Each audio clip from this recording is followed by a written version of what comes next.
নমস্কার, আমি বাসন্তী আপনাদের সামনে আবারও একটা নতুন রেসিপি নিয়ে উপস্থিত হয়ে গেছি। তো আজকের আমি আপনাদের বানিয়ে দেখাবো বাদামের খাজা। তো এই বাদাম খাজাটা ট্রেনে বাসে কিনতে পাওয়া যায়, তো সেটা আমি খুব সহজেই বাড়িতে বানিয়ে দেখাবো। তো দেখুন, এরকম বাদাম থাকলে এত সুন্দর একটা রেসিপি বাড়িতেই বানানো হয়ে যাবে। তাহলে চলুন আমি কিভাবে বানাচ্ছি আমার রেসিপিটা ফলো করতে থাকুন, তাহলে আপনারা বাড়িতেই সহজে বানিয়ে নিতে পারবেন। আর এটা বানিয়ে অনেক দিন ধরে বাড়িতেই সংগ্রহ করে একটা কৌটোর মধ্যে রাখতে পারবেন।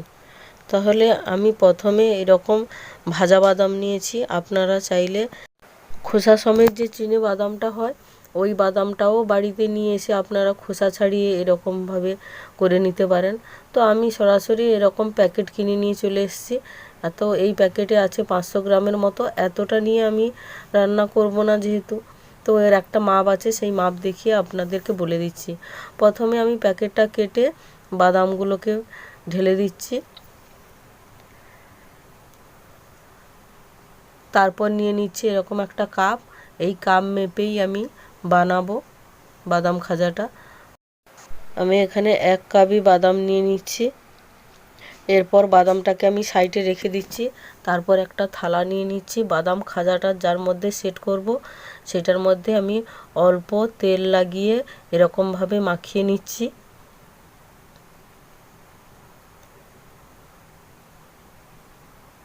দেখুন বন্ধুরা, ভালোভাবে মাখানো হয়ে গেছে। এরপর এই থালাটাকে আমি সাইডে রেখে দেব। তারপর উনুনে আমি একটা প্যান বসিয়ে দেব। প্যানটা গরম হয়ে গেছে। এরপর সেই বাদামগুলোকে দিয়ে দিচ্ছি। যতই বাদামগুলো ভাজা থাকুক না কেন, খাজাটা বানানোর সময় তার আগে একটু বাদামটাকে ভেজে নেবেন, তাহলে মুচমুচে খুব ভালো হবে। এর আবারও কাজ আছে, তো সেটা আমি আপনাদেরকে দেখিয়ে দিচ্ছি। এরপর বাদামগুলোকে আমি কিছু সময়ের জন্য একটা পাত্রের মধ্যে রেখে ঠান্ডা হতে দেব।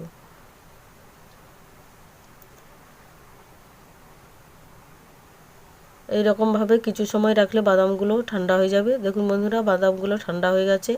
এরপর এরকম আমি একটা প্যাকেট নিয়ে নিয়েছি। প্রত্যেকের বাড়িতে এরকম প্যাকেট আছে। তো এই প্যাকেটের মধ্যে ঢেলে নিচ্ছি। এরও একটা কারণ আছে, এর মধ্যে গোটা বাদামও আছে। তো এই গোটা বাদামগুলোকে হাফ ভাঙা করার জন্য আমি এরকম প্যাকেটের মধ্যে ভরে নিয়েছি। এরপর হাওয়াটাকে এরকমভাবে বের করে দিলাম। তারপরে একটা শক্ত কিছুর ওপরে এই বাদামের প্যাকেটটাকে রেখে দিলাম। দিয়ে শক্ত কিছু একটা দিয়ে আস্তে আস্তে ঘা দিলেই গোটা বাদামগুলো হাফ ভাঙা হয়ে যাবে। দেখুন আমি এরকম আস্তে আস্তে ভাঙছি, নাহলে একেবারে গুঁড়ো হয়ে যাবে।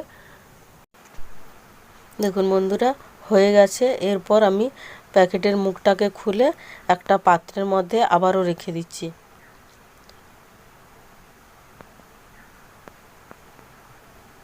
দেখুন কতটা হাফ হয়ে গেছে, একটাও গোটা নেই। তো এটাকে আমি আবারও সাইডে রেখে দেবো। দিয়ে আবারও উনুনের ধারে চলে যাব। গ্যাসটাকে ধরিয়ে আবারও একটা প্যান বসিয়ে দিলাম। এরপর সেই কাপ মেপে 1 কাপ চিনি দিয়ে দিলাম। আর সামান্য একটু জল দেব। বেশি জল দেওয়া যাবে না, সামান্য পরিমাণে জল দিতে হবে। চিনিটা গলে যাওয়া অবধি অপেক্ষা করতে হবে। এরপর এটা যেটা দিচ্ছি খাওয়া সেটা, তো যেটাকে বলে বেকিং সোডা, অল্প একটু দিয়ে দিলাম কারণ মুচমুচে হওয়ার জন্য। তারপর লালচে করে রসটাকে এরকম সাইজের করে তারপর আমি বাদামগুলোকে ঢেলে দিলাম। তারপর আমি গ্যাসটাকে অফ করে দেব, বেশি সময় গ্যাসটাকে অন রাখবো না। এরপর এই সেই পাত্রের মধ্যে ঢেলে দিলাম।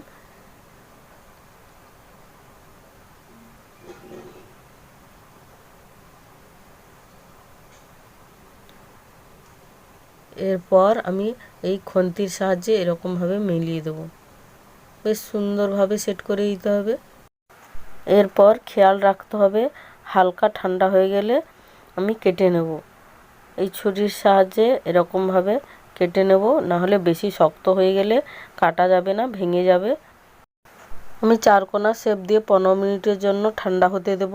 তারপর 15 মিনিটের পরে ফিরে আসছি। দেখুন কতটা সুন্দর হয়েছে, শক্ত হয়ে সেট হয়ে গেছে। এরপর তুলে একটা পাত্রের মধ্যে আপনাদেরকে দেখাচ্ছি। দেখুন কত সুন্দর হয়েছে।